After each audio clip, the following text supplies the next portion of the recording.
Hi, Alexandra. Marnie and I are really excited to have you on our show today. Thank you so much for your time. We all met at the IHP Summit in Florida back in October. And Marnie and I both were able to experience this really powerful, challenging, and emotional, quite honestly, breathwork session that you led for all of us. And I think I ran into you afterwards and I was like, oh my gosh, I introduced myself. And I was like, you have to come on our show. And we exchanged cards. And it was just wonderful. And here you are today. And I know you've recorded something for our detox participants, the detox that ran in January. Thank you so much for that. So we're excited for all of our listeners now to experience you today and learn more. Very excited. So before we dive into this interview, we love finding out from our guests, what is your one non-negotiable to start each day? Non-negotiable is breath work. And right. Surprise. I do daily practice, right? So my non-negotiables every morning, my workout, yoga, and then breath work. So I literally get up every morning at 4:00 in the morning, and that is my ritual. That's how I connect mind, body, and soul. So if I don't do that and take off the runway, then my day is a wash pretty much. So absolutely. Wow. What time do you go to bed? It depends how busy I am, but usually I'm in bed between 10 and 11. Okay, so not a lot of sleep. Yeah. Not a lot of sleep. Well, maybe it's the breath work, the yoga, and the workout that energizes you, gets you through your day. It does. It really does. I think that if I don't have those three components, I would probably feel more tired for sure. Because when I wasn't implementing these practices in my life, my energy was completely drained. And I was sleeping 8 hours a day, right? And my energy levels were on the floor. But again, once I started connecting body, mind, and soul, then that energy surge, my energetic field chakras opened up, and I feel alive and ready to take whatever comes on the day, I should say.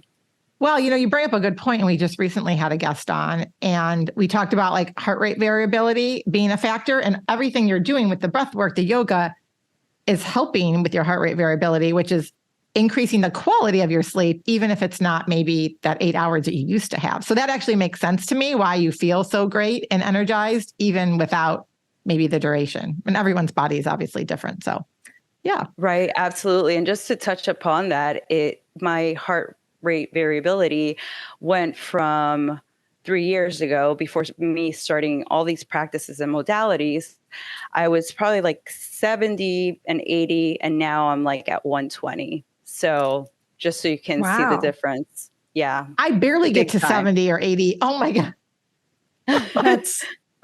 That's awesome. Well, we're going to be diving into this on another episode, because a lot of our listeners won't even know how to understand what you just said. Yeah. But we are going to be diving into that at a later date. But you touched upon this, but we would really love to hear, just in a quick nutshell, how you got into this breath work and what led you onto this path, and, ultimately developing your elemental rhythmic breath work. Sure. So my background, I went to school for nursing. I did nursing for 17 years. I was a nurse practitioner for 7 of those, and I specialized in psychiatric and mental health disorders. That was my specialty. I did adult and pediatric. And truly my inspiration in going in the field is because I suffered from chronic anxiety my entire life, since I can remember. I was a very anxious child. And when I started practicing, most of all, when I became a nurse practitioner, I was here in the Western medicine world, we get trained truly to just push medication, right? And talk therapy, pretty much. And obviously, there are benefits to it. It's not like I'm against medication, because there's many cases that do benefit from pharmaceuticals, from antidepressants. But I saw a very dark side of medicine where people weren't getting better at all. And to the point that even my own anxiety, because I know now, being a practitioner, I felt like I was failing my patients. And so I went on a spiral downward really fast. So I actually started self-medicating, and I went into a deep depression. My anxiety was out of control, but not really, because I was numbing myself with alcohol and prescribed medication and non-prescribed medication. So that it led me to a very, very dark place in my life, extremely dark, where I lost absolutely everything. My license got suspended. I was just a mess. Here I am, a single mom of two. And when I tell you I hit rock bottom, I truly did. And it was in 2020, in the pandemic, where I had like this moment of clarity. And I called my sister and I said, I'm sick and tired of dealing with this health issue, mental health, because it starts in the body.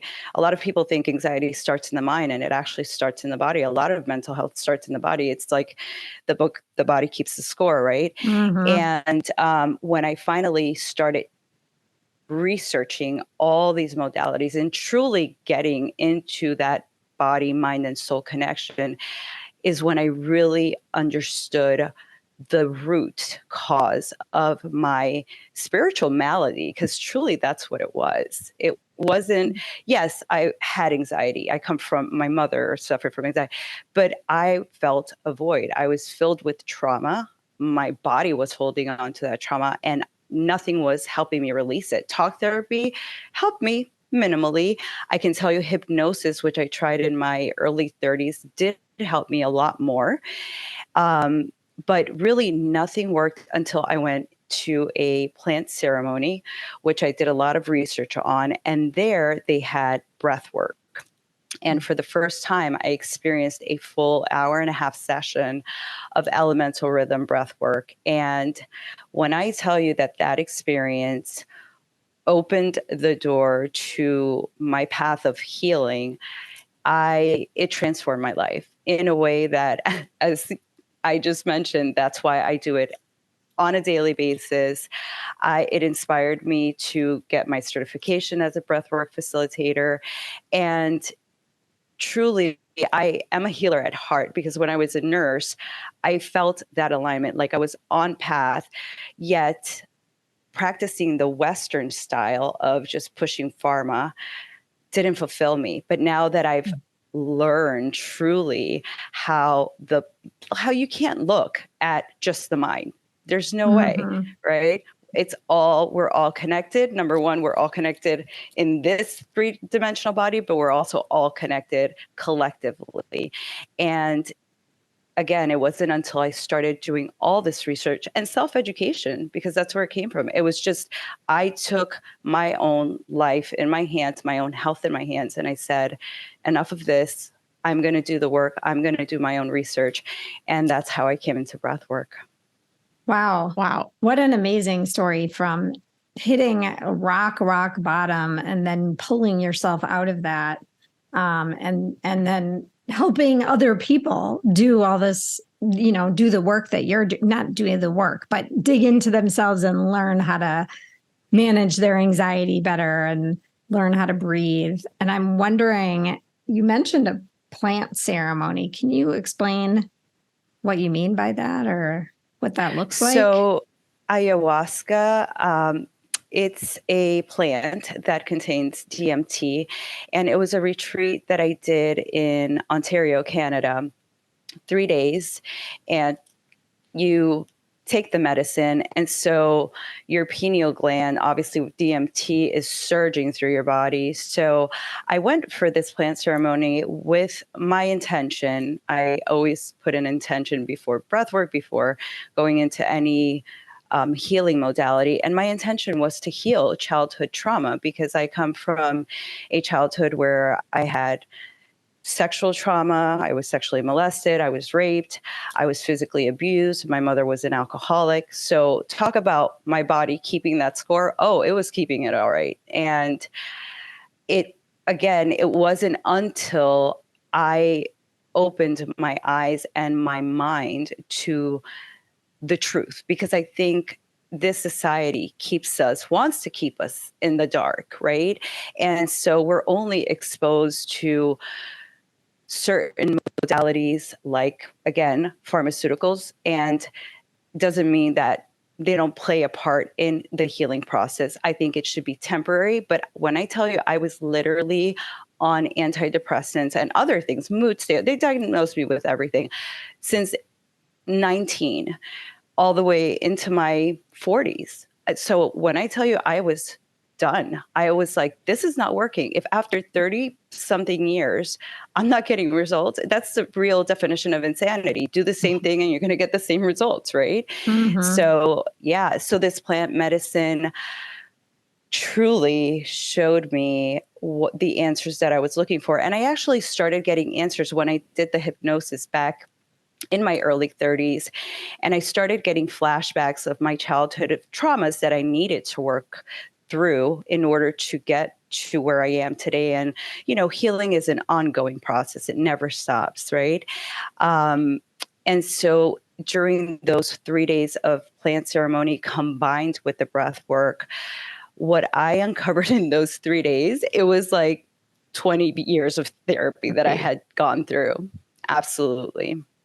Was there someone, sorry, Stephanie, was there someone making sure that you were safe during that? Like when I hear that, I have no personal experience with ayahuasca or anything like that.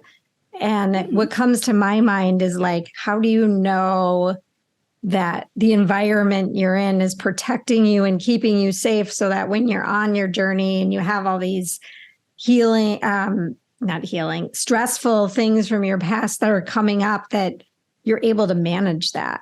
Does that make sense? Sure, absolutely. So my cousin is a shaman. She actually went to Peru and was there with her partner for 2 years. And they trained with a tribe. They even bought land from the tribe, and that's where they received the plant medicine. So these are ancient medicinal modalities that have been around for hundreds and hundreds and hundreds of years. And now it's being brought into light through science as well, because even in Time magazine, they had a huge article about ayahuasca.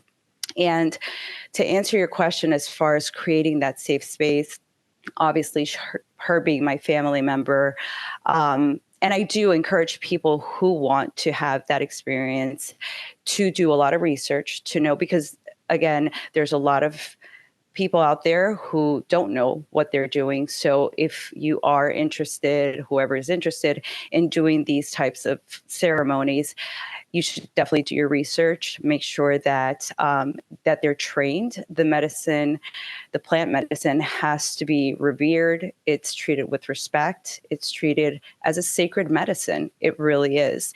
And just coming into the energetic field of their retreat where they do these ceremonies is it's almost like walking on holy land. It's almost surreal. It's even hard to put into words because of the energy field that you're walking into and how safe you feel from the beginning. And they're already booked. I'm trying to get in there. They're already booked till next year, December. So it's just doing your research and knowing that it's a good fit for you also, because you want to feel comfortable. I would always speak to somebody before committing to something that is so profound.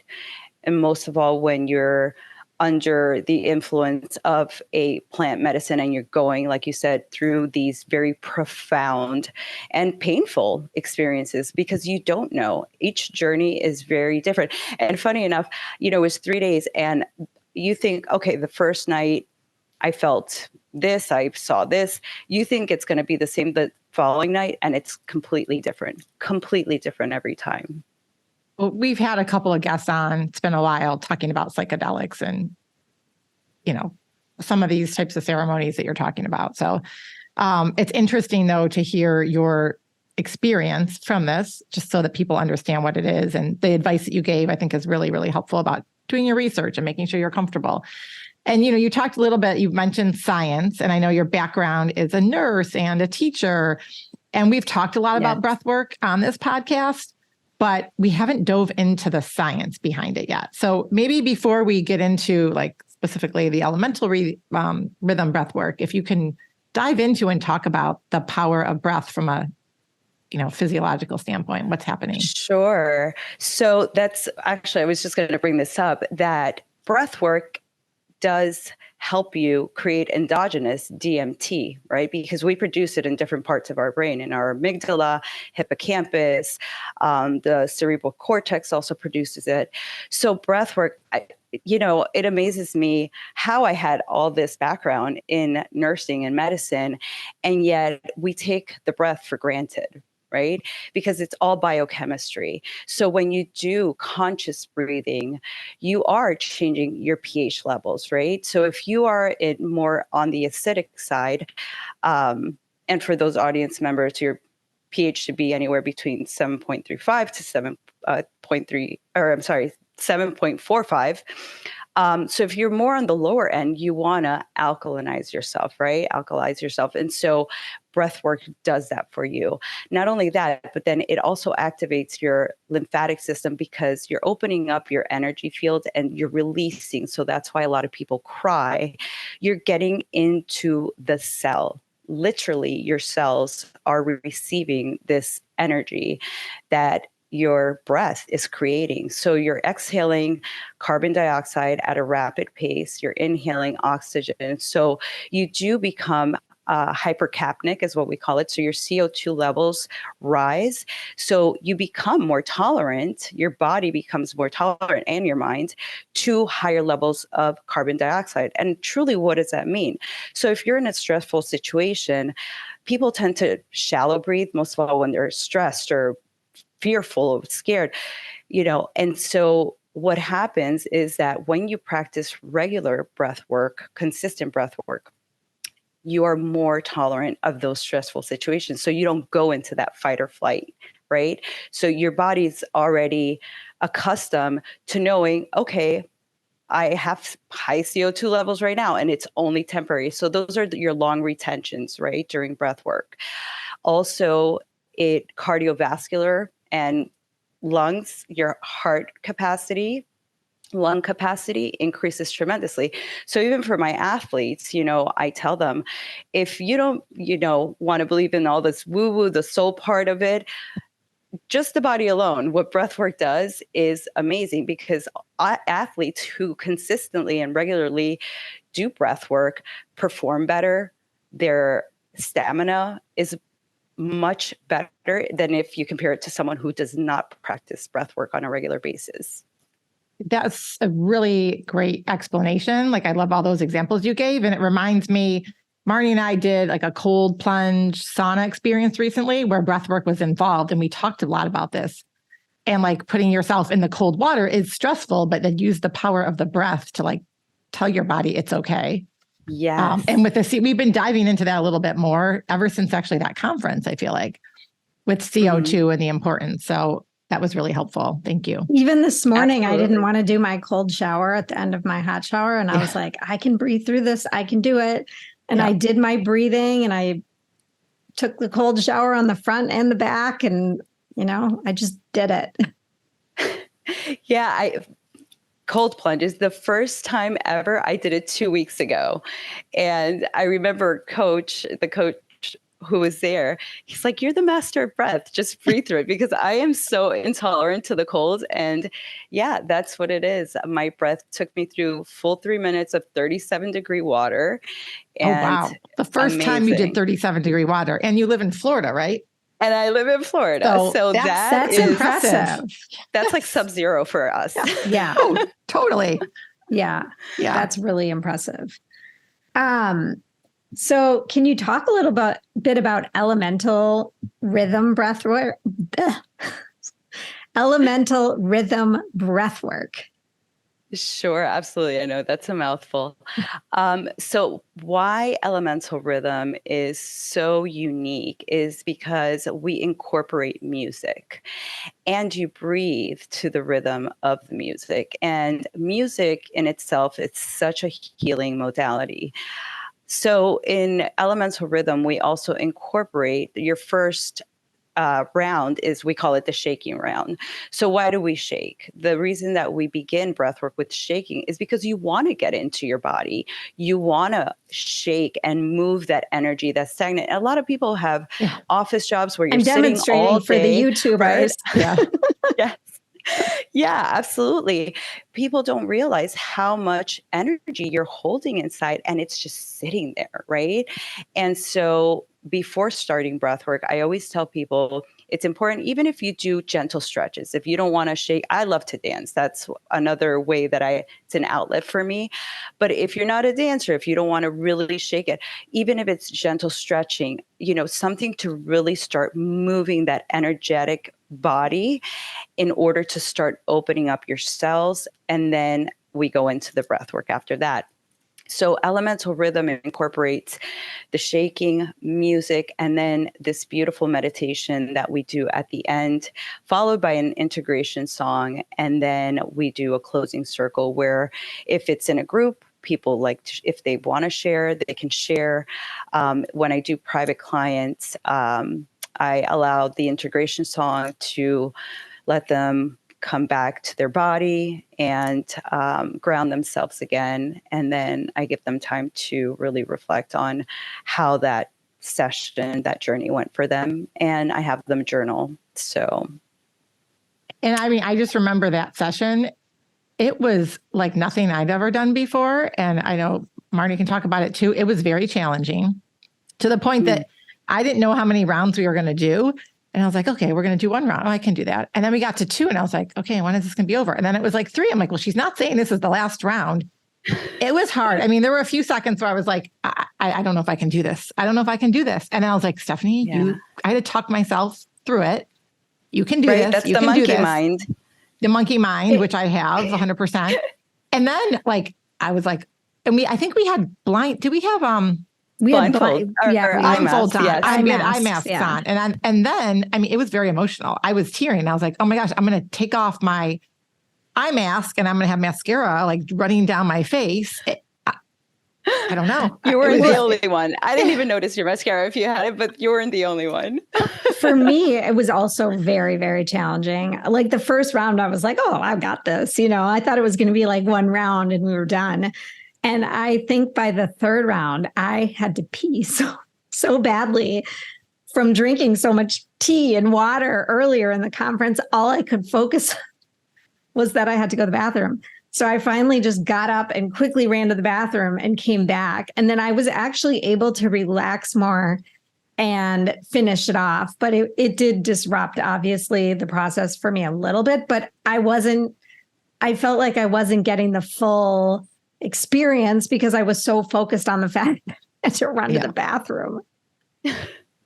Right. And actually, to expand on the science of breath work, the reason why it's so powerful and why we do 4 rounds, sometimes 5 rounds of breathing is because it does take your body at least 2 to 3 full rounds to begin starting for your brain to go into those theta and delta waves. So that's another huge benefit of breath work, full sessions, is that you have the capacity to go into those waves where that rewiring takes place, which is so amazing.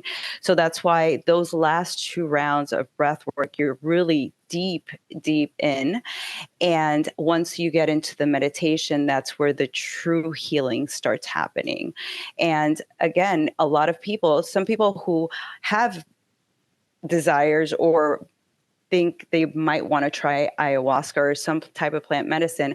I've had clients who have done plant medicine as myself that you come to realize that you don't even need that, because breath work, if you do it consistently, or if you have a really good session with a great facilitator, you can achieve the same things that you would achieve with plant medicine or because of the states that the brain waves that you go into, also the releases of DMT and all these wonderful catecholamines that get released while you're doing breath work. Which is amazing. I did not know that, but can you just explain for our listeners, like the theta and delta brain waves and why reaching that level is so important for the healing to take place? And one more thing to add on to that while you're explaining it, do you find that you get to that state every day? Okay, so to answer the first question, which was theta and delta waves. So Yes. you want to get into those states. So those are deeper waves. So it's like a hypnotic state. And so with breath work, once you reach those waves, you are able to uncover the subconscious, right? So you have the subconscious, and then you have your autonomic system, right? Which doesn't think. We have our thinking mind and our non-thinking mind.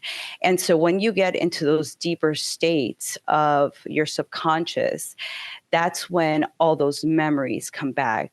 Childhood traumas. It doesn't even have to be severe traumas like what I went through. There's people actually from the summit. I had a woman who emailed me probably 2 days after that. She told me, I'm having all these memories that I had stuffed down. So it just goes to show you how when you get into those deep states, all these memories that you don't even think, you're like, oh, I worked through that. No problem. Yeah, I got over that. And boom, they resurface. And with breath work, you're able to do that because you're reaching those delta and theta waves. Yes. And do I reach that every day? So not fully, because in the morning, sometimes I only do about 20 minutes. When I do full sessions on myself, I do. Every time I do a full set, actually I did one 2 days ago. I did a 75-minute session and I was crying. And I had a totally fine, happy day. And then all these things started coming out of nowhere. And I'm like, what in the world? And I'm like, my daughter's like, are you okay? Oh yeah, you're doing your breath work. Okay, I get it. Well, and then it's like, what do you do with that information? So you have this 75-minute session that's so powerful and moving and you're crying. And is it just a release, or are you actually taking something from that session to do something else? Does that make sense? Yes, absolutely. It makes sense. So yes, it is a release. So any type of, crying, sweating, shaking, those are all physical releases, right? And then you have your emotional releases. So the way that I do that is I implement my holistic modalities. I journal, and then I do a burning bowl. Or if I have something that comes up that is still very painful, I process things with my cousin who's a shaman. So to me, she's become a mentor. She's become almost like my therapist, but in the spiritual world. But she's so science-based as well, which I love because her background is in science. And then she did her shaman training after doing a lot of things in life. But so she's very science. So that's where I connect with her, because she also grounds me back to the science part of it, and then the psychological part of it, and the spiritual side. So that is the way that I process all these emotional wounds that continue to come up, because again, the healing journey is ongoing. And even when we have worked through our childhood traumas or traumas from the past, life comes at us every single day, and we never know what's going to happen, right?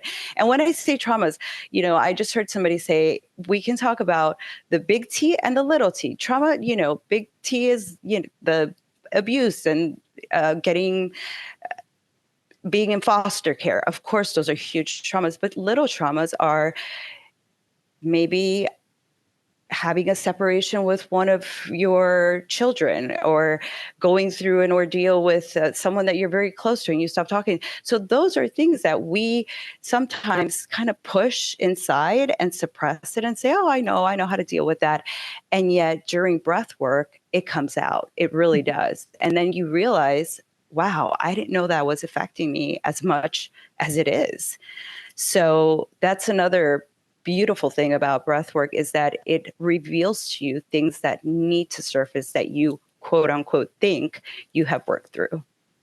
So, I mean, this is really important because if you just do these breathwork sessions kind of in a silo or by yourself and you don't have the support you need, to process, like do the journaling and work through it. So do you work with clients on that aspect as well, or just providing the breathwork sessions and then they have to find their own support system, whether it's a therapist or like you use your cousin who's a shaman, Correct. So I do, when it's a private client, I do work with them very closely because of my background. I don't call myself a mental health nurse practitioner anymore, but I have the training behind it, right? So I have them process their emotions. I have them journal. So I give them homework because they have to process all these emotions, these past memories that are coming up and how to navigate that. And it could be very tricky. So I do recommend that if they need extra resources, I always have resources at hand that if they need a therapist or social worker that they need to process even more with, absolutely, I do refer out if it is needed. This is so fascinating, and we want to experience this again on air. And we want everyone else to experience a little bit too. We're on YouTube. For those of you listening, go on over to YouTube so you can see Alexandra and see what she's doing and listen, and let's do it. Absolutely. Let's do it. So I'm going to walk you through the mechanics of breathing first off. So I'm going to do a little bit of a different sequence than what we did at the summit. So I always like to tell people to place one hand over their chest and one on their diaphragm or belly to make sure that you are fully inflating your diaphragm, because a lot of people tend to keep it up here in their chest. So when you take an inhale, it's like a 2-part breath. So you're inhaling through your nose and pulling the breath all the way up to the chest and then exhaling through the mouth. So it looks something like this.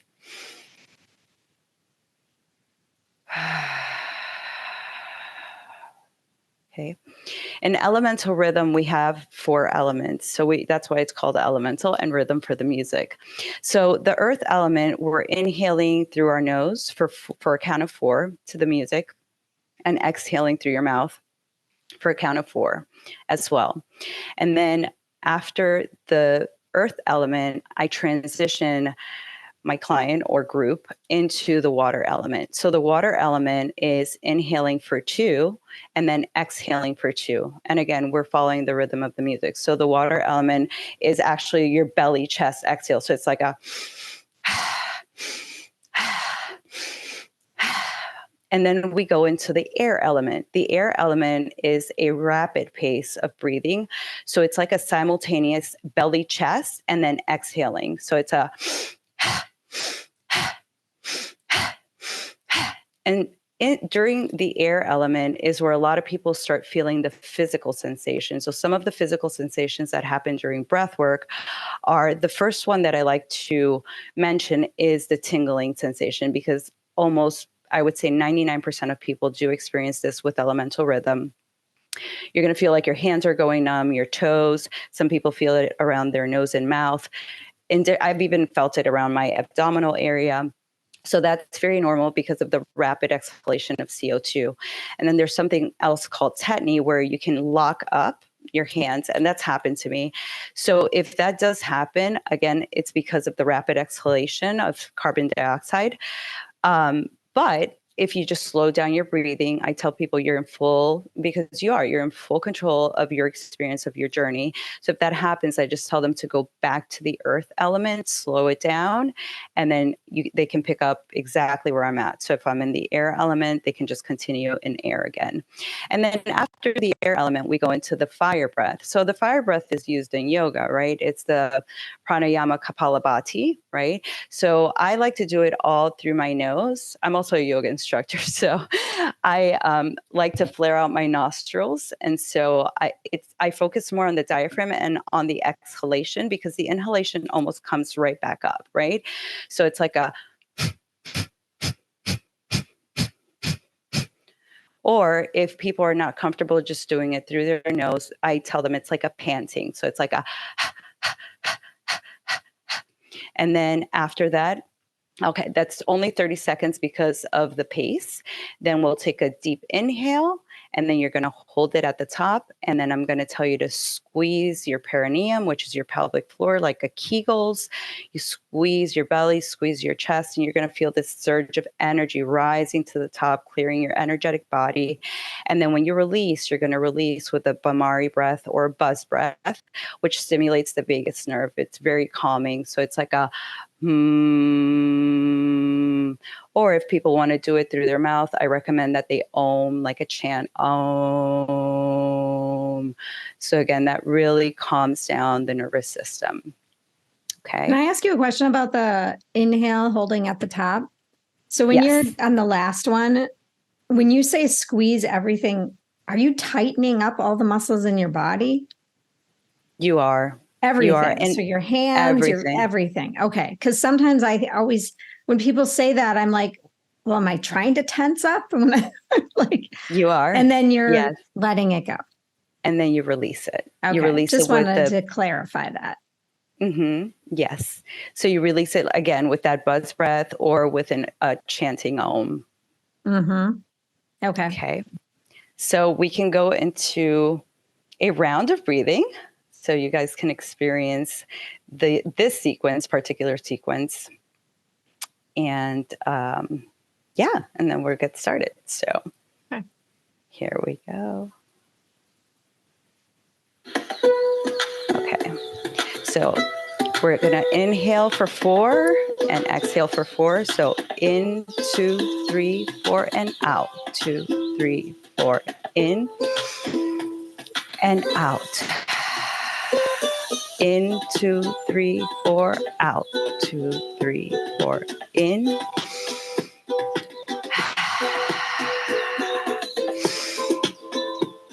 And out. In and out. Continue with that rhythm. Out. 3, 4, in. Beautiful. And we're going to transition here into the water element in 3, 2, and 1. In, 2, out, 2.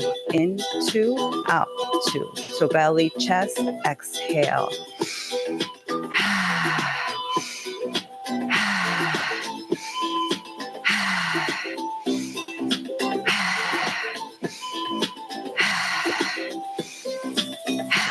So just allow yourself to go to the rhythm of the music. Let go of the mind. Connect to the breath.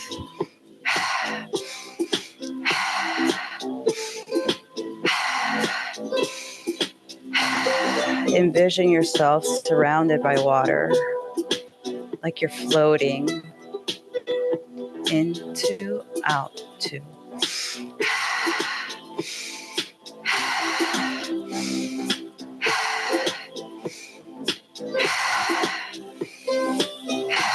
Moving into the air element in 3, 2, and 1. In, out, in, out. So sharp inhales, sharp exhales here. Exhaling anything that's weighing you down.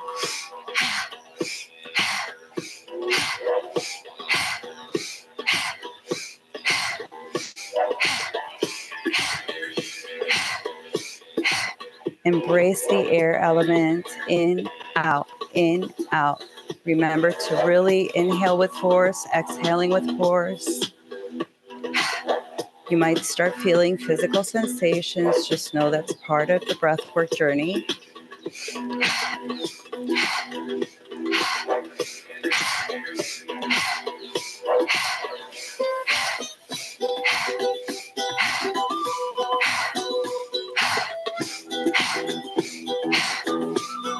Moving into the fire element.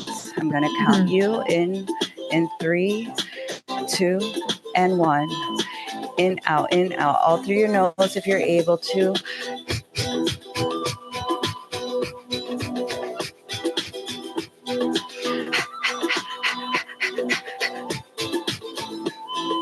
10 more seconds. In 5, 4, 3, 2, and 1. Take a deep inhale and hold. Hold it at the top. Start squeezing your muscles. Squeeze like you're doing your Kegels.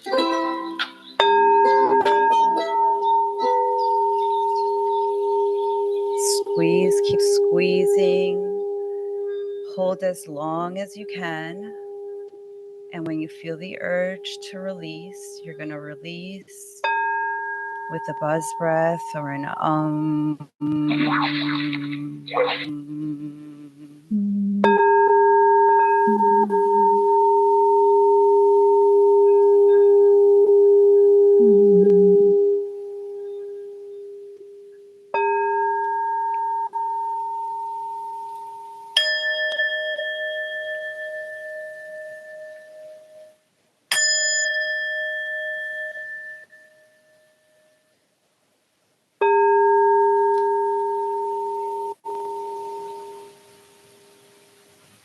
Take a deep breath in through your nose for a count of 4. And release slowly and long. Exhale for 8.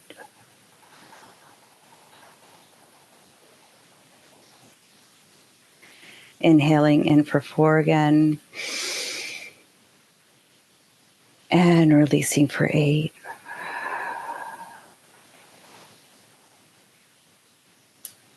So that's a full round of elemental rhythm breakthrough sequence.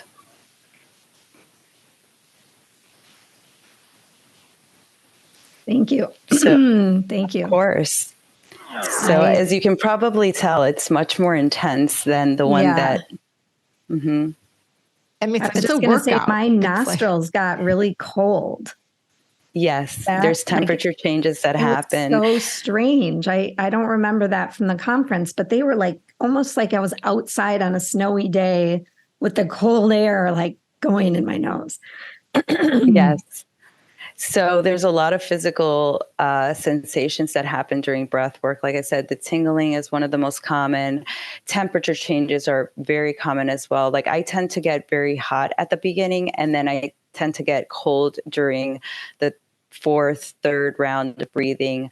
So I always have my clients have a blanket right next to them. People feel like they're levitating sometimes, or you can feel super heavy. Some people have they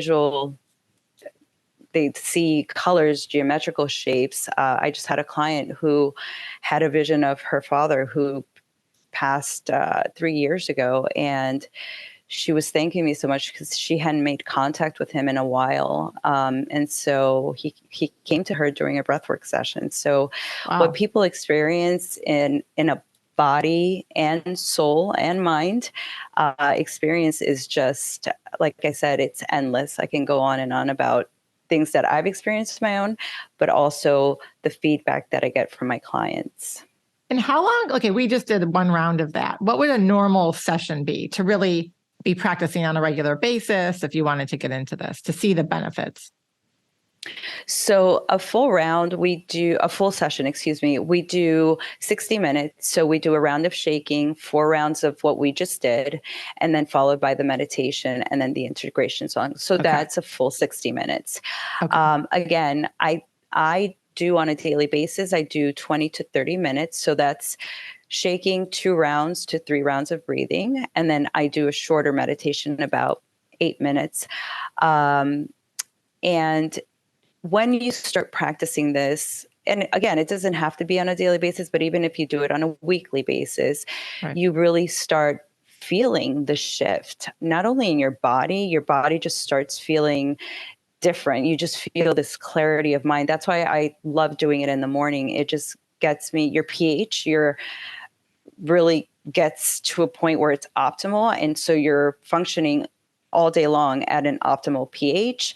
So everything really shifts. And then your emotional body is just, you can handle the day, the stresses of whatever comes in such a healthier and more positive way. it It's seems so like those triggers, fascinating. like those day-to-day Yeah. triggers that we have would probably start to dissipate. I'm envisioning that. For sure. Or maybe For you sure. still get the trigger, but then you know how to manage Right. it. Not manage it, but like it goes You're off triggered, you but you know easier. how to better, you're equipped Regulate. then, regulate, self-regulate. Yeah.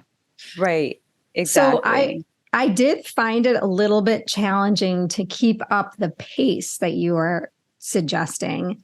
And in my mind, when my breathing was different from yours, I was like, oh, I got to catch up to her breathing. But how important is the pace? Like the pace was fast in some parts. Right. So it does get fast. Like I said, the air and the fire elements do get pretty fast.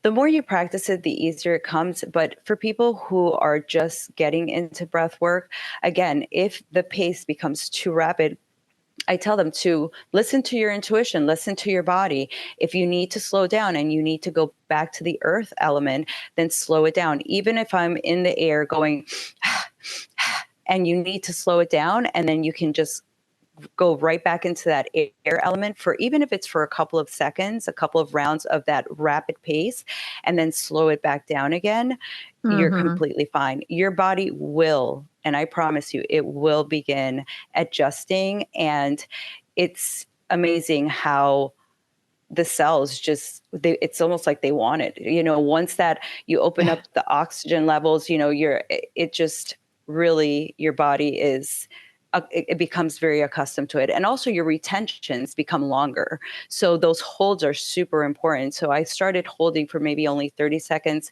Now I can hold up to 2 minutes, because the longer you hold, the more you're getting into those subconscious states, and you're able to really tap into the subconscious mind. Wow, this is so fascinating. Yeah, I really 2024 is going to be my year where I'm digging into this deep. I'm fascinated by this. And it's interesting. We had a guest on this morning that was also talking from the about conference. Hypnosis. And I feel like it's all so connected, and it's all connected to energy. And it's like we as humans are just starting to scratch the surface of this topic. And it's amazing. Absolutely. There's like a whole bunch of us out there really interested in it and diving into it. And then there's this whole other group of people that it's like not even on their radar, right? No. So, Right. Well, I almost think it's not new. This is all actually old stuff. It's how we evolved a lot of it, and things that we used to do or we never had to worry about because of the environment that we're in right now. And we're all like kind of peeling back the layers to get to like who we truly are. But like the science of it is coming fast, I guess is what I'm saying. Like the neurology of it all, and the brain, and it's so interesting. So interesting. It really is very fascinating, because it, like you're saying, it has been around for quite some time, but it wasn't until maybe in the last 10, 15 years that science caught on to breath work, and they started more credible. Doing studies. Yes, absolutely. I mean, they've studied it in institutions where they have a controlled group and then a group of people who have depression, clinical depression, and they took those few people and did breath work, and they were looking at the response, and the response of the group who did breath work, they actually went into remission of the depression much faster than the ones that were not doing breath work. So the science behind it, and because people, they have a hard time believing this stuff, but when there's science behind it, then people are more open to listening and trying it as well.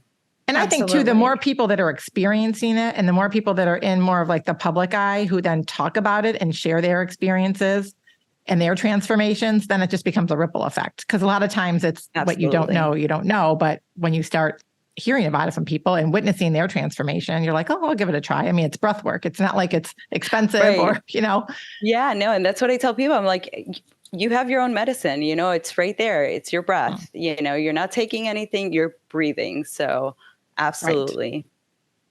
Well, I know that we have to start to wrap up this conversation, but if our listeners want to learn more about this, connect with you, what is the best way for them to do that? Sure. So they can go onto my website, which is mindfulsoulmovement.com. And I am also, like I said, I'm certified in yoga. I'm a certified Reiki master as well. And breathwork obviously is my main modality that I love to teach, but I do combine them all. So when I work, I do virtual sessions. When I work in person and I feel blockages, I do chakra balances with energy work as well. And I also, even with my virtual clients, I'm very in tune with their energetic bodies. So they can find me on mindfulsoulmovement.com. And also the Elemental Rhythm Breathwork app is on my website. So you can actually just tap on there and download the app for free. And you actually get 7 days of their tracks for free. After the 7 days, if you want to purchase it, you get access to all their tracks. And you can use my discount code that's on my website as well for 10% off for in-app purchases. Great. Awesome. And we'll link all that up in the show notes. So that's awesome. Thank you. Absolutely. So, yeah. Alexandra, as we wrap up this conversation, one question that we love to ask all of our guests is, what does the art of living well mean to you?